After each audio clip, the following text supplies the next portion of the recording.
معزز سامعین اکرام، میرے ایمانی اسلامی بھائیوں، السلام علیکم ورحمۃ اللہ وبرکاتہ۔ نحمده ونصلي على رسوله الكريم، اما بعد فاعوذ بالله من الشيطان الرجيم، بسم الله الرحمن الرحيم۔ يا أيها الذين آمنوا قوا أنفسكم وأهلكم نارا، صدق الله مولانا العظيم وبلغنا رسوله النبي الأمين الكريم، ونحن على ذلك من الشاهدين والشاكرين والحمد لله رب العالمين۔ آئیے ہم اور آپ عقیدت اور محبت کے ساتھ درود پاک کی ہدیہ نچھاور کریں۔ ان اللہ وملائکتہ یصلون علی النبی یا ایہا الذین آمنوا صلوا علیہ وسلموا تسلیما۔ اللہم صل علی سیدنا صفینا حبیبنا کریمنا طبیبنا رؤوفنا محمد مجتبی محمد مصطفیٰ صلی اللہ تعالی علیہ وآلہ وسلم۔ وَإِذْ قَالَ رَبُّكَ لِلْمَلَائِكَةِ إِنِّي جَاعِلٌ فِي الْأَرْضِ خَلِيفَةً وَإِذْ قَالَ رَبُّكَ لِلْمَلَائِكَةِ إِنِّي جَاعِلٌ فِي الْأَرْضِ خَلِيفَةً۔ میں نے جو قرآن مقدس کی مشہور اور معروف آیت کریمہ کی تلاوت کا شرف حاصل کیا، اللہ تبارک و تعالی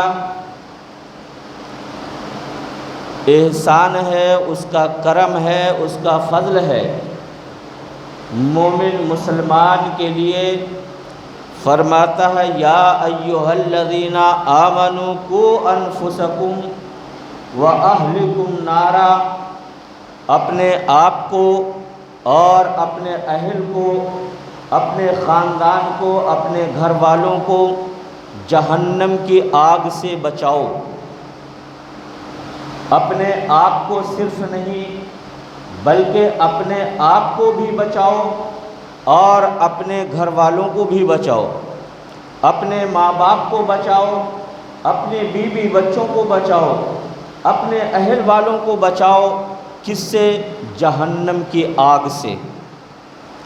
اگر ہم نمازی ہیں، نماز پڑھتے ہیں، اچھے کام کرتے ہیں، صدقات، خیرات، زکوٰۃ، حج و عمرہ سب بھی کرتے ہیں، مگر ہمارے گھر والے بے نمازی ہیں، اسلام سے انہیں دور دور تک کوئی رشتہ ناتا نہیں، اسلام سے کوئی پرواہ نہیں، اللہ اور اس کے رسول صلی اللہ تعالیٰ علیہ وآلہ وسلم کی زندگی اور ان کی سیرت سے کوئی مطلب نہیں ہے، اپنے نفس کے مطابق لوگوں کو دیکھا سیکھی یورپی تہذیب کے مطابق زندگی گزارتے ہیں، تو ایسا نہیں، ان کو چھوڑ مت دو بلکہ انہیں سمجھا کر کے اللہ کے دین کی طرف لاؤ، اللہ کے راستے کی طرف لاؤ، تاکہ وہ بھی جہنم سے بچے۔ اور جہنم سے بچنے کا طریقہ وہی ہے کہ اللہ کے رسول کی زندگی اور ان کے نقش قدم پہ چلنے لگے، اپنی زندگی ان کے سیرت کے طریقے پہ گزارے۔ اللہ اور اس کے رسول صلی اللہ تعالیٰ علیہ وسلم نے جو راستہ ہمیں بتایا، صحابہ اکرام نے چل کے دکھایا، اسی راستے کے مطابق اپنی زندگی گزارے۔ جیسے صحابہ کی زندگی تھی، اللہ کے نیک بندوں کی زندگی تھی، اسی طریقے سے ہماری بھی زندگی گزرے۔ اسی لیے اللہ نے فرمایا ہے قوا انفسکم واہلکم نارا، اپنے آپ کو بھی بچاؤ اور اپنے اہل کو، اپنے گھر والوں کو بھی جہنم کی آگ سے بچاؤ۔ جہنم کی آگ ہے کیا چیز؟ جہنم کی آگ کیسی ہے؟ تو اللہ تبارک و تعالیٰ نے وہ بھی بتا دیا کہ جہنم کی آگ پٹرول اور ڈیزل اور مٹی کے تیل سے نہیں جلتی ہے، جہنم کی آگ لکڑی اور کوئلے سے نہیں جلتی ہے، جہنم کی آگ جو بھڑکائی جائے گی، جہنم کی آگ جلائی جائے گی، وہ انسانوں سے ہی جلائی جائے گی اور گندھک کے پتھروں سے جلائی جائے گی۔ گندھک کا پتھر وہ ہے کہ جو اگر آگ میں ڈالا جائے تو آگ اور بھڑکتی ہے۔ ایسی آگ سے اپنے آپ کو بھی بچاؤ، اپنے گھر والوں کو بچاؤ۔ وہ آگ بڑی بھیانک آگ ہے اور وہ حق ہے، جہنم کی آگ حق ہے۔ وہ ایمان ہے کہ جہنم ہے اور جہنم کا بڑا سخت عذاب ہونے والا ہے۔ اور وہ عذاب کسے ہوگا؟ وہ عذاب کس کے لیے ہے؟ بھینس بیل گائے کے لیے یا چڑیا پرندوں کے لیے؟ نہیں، وہ عذاب ہے انسانوں کے لیے۔ وہ پوری جہنم انسانوں سے ہی بھری جائے گی اور انسانوں کو اس میں ڈال کے اس کی آگ کو بھڑکایا جائے گا۔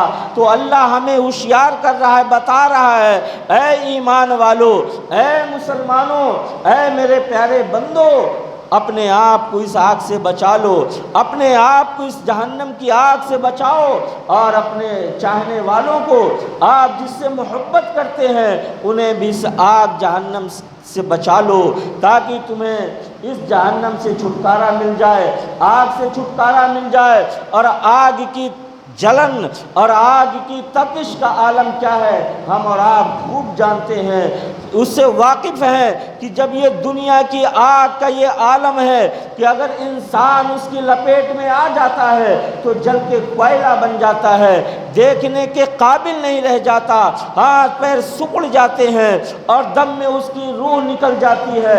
کیسی حالت ہوتی ہے وہ آگ میں، جو آگ کے حوالے ہو جاتا ہے، آگ جسے اپنے لپیٹ میں لے لیتی ہے۔ یہ دنیا کی آگ ہے۔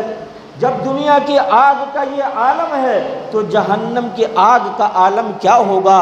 ہمیں ذرا تصور کرنا ہے، ٹھنڈے دماغ سے سوچنا ہے، وہاں کا بھی خیال کرنا ہے۔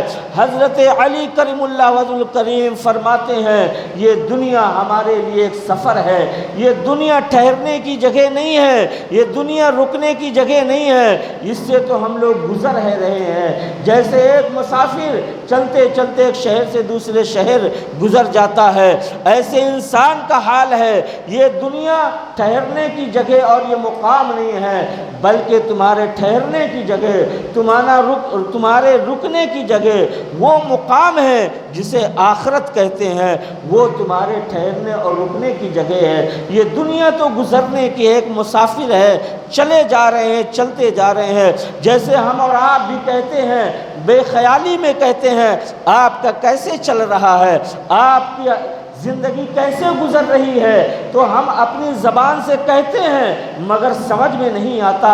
کہتے ہیں آپ کی زندگی کیسے کٹ رہی ہے، آپ کی زندگی کیسے گزر رہی ہے، مطلب وہی ہے کہ زندگی گزر رہی ہے، دن آتا ہے اور وہ دن ہماری عمر میں کم ہو جاتا ہے، رات آتی ہے وہ وقت ہمارے عمر میں ہماری زندگی کا کم ہو جاتا ہے، مگر ہم محسوس نہیں کرتے، پتہ نہیں چل پا رہا ہے۔ ہر گھنٹہ گھنٹہ ہماری زندگی کم ہوتی چلی جا رہی ہے، موت کے قریب جا رہے ہیں، مگر ہمیں محسوس نہیں ہوتا۔ کیوں کہ ہمارے ایمان میں وہ حرارت نہیں رہ گئی، ایمان میں ہماری پختگی نہیں رہ گئی، ہم زندگی میں آخرت کو بھلا بیٹھے ہیں، اسلام کو ترک کر بیٹھے ہیں، قرآن و حدیث کو بازو میں رکھ دیا ہے۔ اب ہم یورپی زندگی گزار رہے ہیں کہ ابھی زندگی ہے عیش کرو، ابھی زندگی ہے منمانی کرو، ابھی زندگی ہے اپنی مرضی سے کاٹ لو۔ نہیں مسلمانوں، اے مومن مسلمانوں، یہ تمہارے لیے عیش و آرام کی زندگی نہیں، تمہارے لیے تو شریعت نے ایک حد مقرر کر دیا ہے، اگر اس حد کے باہر جاؤ گے تو خسارہ ہی خسارہ ہے۔ شریعت کے حد کے باہر نکل کے زندگی گزارو گے تو تمہیں گھاٹا ہی گھاٹا ہے اور خسارہ ہی خسارہ ہے، نقصان ہی نقصان ہے۔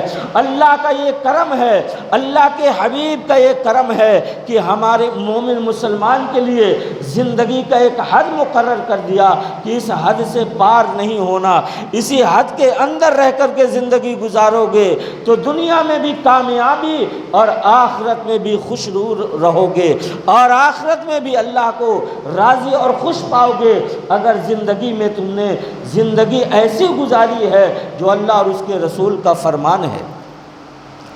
آج ہمارے لیے نماز کی کوئی ویلو نہیں، نماز کی کوئی پابندی نہیں، نماز کو ہم نے ایک دم ہلکا سمجھا ہے، نماز کو ایک دم رسم و رواج سمجھ رکھا ہے کہ نماز کو وقت بھی ہے، نماز نہیں پڑھتے، کاروبار میں لگے رہتے ہیں، اپنے دھندے میں لگے ہیں، اپنے گھر میں بال بچوں سے لگے ہیں، ٹی وی سامنے ہیں اور دنیا کی باتیں دنیا کی چیزوں میں لگے ہیں۔ نماز کا وقت ہے، ہمیں نماز سے کوئی فرق نہیں ہے، نماز پڑھنے کا حکم آ رہا ہے، نماز پڑھنے کا اعلان ہو رہا ہے، اللہ بلا رہا ہے، مگر ہمیں کوئی پرواہ نہیں، گھر میں بیٹھے بیٹھے سنتے رہے، دنیا کے معاملات میں لگے رہے، کاروبار میں لگے رہے، دکان میں لگے رہے اور نوکری میں لگے رہے، کام کاج میں لگے رہے، مگر اللہ فرماتا ہے وہ کام، ایسا کام تمہارے کوئی کام کا نہیں، ایسی نوکری تمہارے کسی کام کی نہیں، ایسا دھندا تمہارے کسی کام کا نہیں، ایسے دنیاوی معاملات سب بیکار ہیں جو تمہیں نماز کو رکاوٹ ڈال دے اور نماز کے لیے تمہیں روک لے، وہ کام، ایسا کام تمہیں کوئی فائدہ دینے والا نہیں، نہ اس میں برکت ہے، نہ اس میں ترقی ہے، نہ اس میں کامیابی ہے، اللہ کے ناراضگی کے سوا اور کچھ نہیں ہے۔ مومن مسلمان کے لیے نماز کا حکم آیا، نماز پڑھو۔ اللہ کے پیارے حبیب صلی اللہ تعالی علیہ وآلہ وسلم زندگی میں سب سے زیادہ جس چیز سے پیار کیا ہے، جس عبادت سے پیار کیا ہے، وہ عبادت نماز ہے۔ اللہ کو جس عبادت سے سب سے زیادہ پیار ہے وہ عبادت نماز ہے، اور آج انسان مومن مسلمان جس عبادت سے سب سے دور ہے وہ عبادت نماز ہے۔ آج ہمارا حال ایسا ہے کہ ہر چیز کرنے کے لیے تیار ہیں، دنیا کے ہر معاملات کو ہم خم پیشانی سے اسے قبول کرنے کے لیے تیار ہیں، مگر نماز کی جب باری آتی ہے، اللہ کی بارگاہ میں جھکنے کی باری آتی ہے تو پیٹ میں درد، سر میں درد، کمر میں درد، گھٹنے میں درد، یہ اللہ تبارک و تعالیٰ کی ناراضگی ہے جو تم اللہ کی بارگاہ میں سجدہ نہیں کر پا رہے ہو۔ آج ہم کچھ اور سمجھ رہے ہیں کہ یہ ہماری مرضی ہے۔ اے مسلمانوں، یہ تمہاری مرضی نہیں ہے، یہ اللہ تمہیں توفیق نہیں دیتا کیونکہ تم خواہش نہیں کرتے، تم ارادہ نہیں کرتے، تمہاری آرزو نہیں ہے کہ ہم اللہ کی بارگاہ میں جا کر کے اپنی پیشانیوں کو جھکائے۔ ساری دنیا میں کتنے بھی مذہب ہیں، اس دور میں جتنے بھی مذہب ہیں، کوئی ایسا مذہب نہیں ہے جو اللہ کے قریب کر دے، اللہ کے قرب کو حاصل کرنے کا کوئی کسی مذہب میں ایسا طریقہ ہو جو طریقہ اسلام میں ہے۔ اسلام میں ایسا طریقہ ہے اور وہ طریقہ نماز ہے۔ نماز ایسا طریقہ، ایسی عبادت ہے جو اپنے رب کے قریب کرتی ہے، وہ عبادت نماز ہے۔ اسلام کا احسان ہے ہم پر، اللہ کا کرم ہے ہم پر کہ ایسا مذہب، ایسا اسلام میں ہمیں آپ کو پیدا کیا ہے۔ ایسا اسلام، ایسا مذہب جو ساری دنیا میں اور مذہبوں سے ہٹ کر کے ہے، ایسی ایسی نعمتیں ہمیں دیتا ہے یہ مذہب۔ اللہ کے کرم سے یہ مذہب نے ہمیں، اور ہم نے اس مذہب کو سمجھا کیا، اسے ہم نے پہچانا کیا؟ کچھ بھی نہیں، نہ نمک لگا نہ پھٹکری، ہمارے پاس اسلام آ گیا، ہم مسلمان ہو گئے، کچھ بھی خرچ نہیں ہوا۔ اے مسلمانوں، یہ اسلام، یہ مذہب ہمارے پاس آیا ہے، پتھروں سے ٹکراتا ہوا، پہاڑوں سے ٹکراتا ہوا ہم تک پہنچا ہے، ظلم و ستم سہتا ہوا، برداشت کرتا ہوا خون بہاتا ہوا، جان کی باجی اور قربانیاں دیتا ہوا ہم تک یہ اسلام پہنچا ہے، جو آج ہمیں اسلام کی ویلو معلوم نہیں، اسلام کا وقار اور عزت معلوم نہیں ہوتی ہے۔ اے مسلمانوں، ابھی وقت ہے، ابھی سنبھل جانے کا وقت ہے اور اسلام کو پہچاننے کا وقت ہے۔ اسلام کو پہچانیے۔ اسلام ہمیں فری میں نہیں مل گیا، ہمارے اکابرین نے، اللہ کے نیک بندوں نے اسلام کو صحیح طریقے سے ہم تک پہنچانے کے لیے کتنی کتنی قربانیاں پیش کی ہیں۔ آج ہم نے جو اللہ کی بارگاہ میں، اللہ کے نزدیک اللہ کو سب سے زیادہ پیاری عبادت ہے وہ نماز ہے، اور نماز ہی میں ہمیں اللہ کا قرب ملتا ہے، اللہ کا دیدار ہوتا ہے، اللہ سے گفتگو ہوتی ہے، اللہ راضی اور خوش ہوتا ہے۔ نماز ہی ایک ایسی عبادت ہے جو اور کسی مذہب میں نہیں پائی جاتی، جو اللہ کے قریب کر دے، وہ ہمیں اللہ نے عطا فرمائی۔ ہم پھر بھی ہم نماز سے دور ہیں۔ نماز کسی کے زبردستی سے نہیں، نماز کسی کے ڈر سے نہیں، نماز کسی کے دباؤ میں نہیں، نماز عذاب کے ڈر سے نہیں، نماز پڑھی جاتی ہے اللہ کو راضی کرنے کے لیے، نماز پڑھی جاتی ہے خشوع اور خضوع کے ساتھ، نماز ادا کی جاتی ہے محبت کے ساتھ۔ وہی نماز ہمارے کام آتی ہے، وہی نماز اللہ کا قرب دلاتی ہے، وہی نماز ہمارا ایمان مضبوط کرتی ہے۔ اگر ہم نے رسم کی طرح نماز پڑھا، جیسے ہمارا ماحول اور طریقہ بن گیا ہے کہ گھر میں شادی ہے تو 2 جمعہ نماز پڑھنے کے لیے آئے گا، جمعہ آئے گا، اگر گھر میں کسی کی میت ہے تو 2 جمعے نماز پڑھنے کے لیے آئے گا، گھر میں کوئی کام ہے تو 2 جمعے نماز پڑھنے کے لیے آئے گا کہ میں نماز کو تو آتا ہوں، یعنی جماعت میں شامل ہوں، یہ بتانے کے لیے، جتانے کے لیے کہ میں مسجد آتا ہوں جمعے کو۔ اے مسلمانوں، رسم مت سمجھیے، رسم مت بناؤ یہ نماز کو، یہی نماز ہے جو ہمارا بیڑا پار کرنے والی ہے۔ دل سے پڑھیے نماز، محبت سے پڑھیے نماز، اللہ کے لیے پڑھیے نماز، کامیابی کے لیے پڑھیے نماز، ڈر اور رسم کے لیے مت پڑھیے۔ نماز کو اپنی خراب مت کیجیے، اپنی نمازوں کو برباد مت کیجیے۔ نماز اگر پڑھتے بھی ہیں تو نماز میں جلدی بازی مت کیجیے، نماز آرام آرام سے ادا کیجیے۔ 3 منٹ کے بجائے 5 منٹ یا 6 منٹ لگیں گے، مگر اللہ کے لیے نماز خشوع کے ساتھ پڑھیے۔ خیال مکہ یا مدینہ، خیال قبر کا ہولناک منظر، خیال حشر اور محشر، خیال جہنم یا جنت کو رکھ کر کے نماز پڑھیے۔ وہ نماز میں تمہیں خود محسوس ہو جائے کہ آج میں نے وہ نماز پڑھی ہے، انشاءاللہ یہ نماز میری رب کی بارگاہ میں قبولیت کا شرف پائے گی۔ ہمارا طریقہ یہ ہے کہ ایسے نماز پڑھتے ہیں 2 منٹ یا 2.5-3 منٹ میں 4 رکعت نماز مکمل ہو جاتی ہے۔ اللہ کے پیارے حبیب صلی اللہ علیہ وسلم فرماتے ہیں، جو نماز میں چوری کرتا ہے، نماز میں کنجوسی کرتا ہے، وہ نماز سے اپنا سر سجدے سے اٹھانے سے پہلے فرشتے پرانے کپڑے میں اس کی نماز لپیٹ کر مسجد سے باہر جانے سے پہلے اس کے منہ میں مار دیتے ہیں۔ تو ایسی نماز سے فائدہ کیا ہے؟ جو نماز ہمیں نقصان دے، وقت بھی لگے، آئے بھی، نماز بھی پڑھے، وہ نماز ہمارے کام نہ آئے۔ اللہ قیامت کے میدان میں پوچھ بیٹھے گا کہ میں نے تمہیں 60 سال کی عمر دیا، 70 سال کی عمر دی، 80 سال 90 سال کی عمر دیا، تم نے کیا کیا؟ دنیا میں ہر معاملے میں بڑھنے کی کوشش کرتے رہے، اپنی کمائی میں بڑھوتی پیدا کرتے رہے، اور وقت اور زمانے کے طریقے پہ آپ اپنے آپ کو بدلتے رہے۔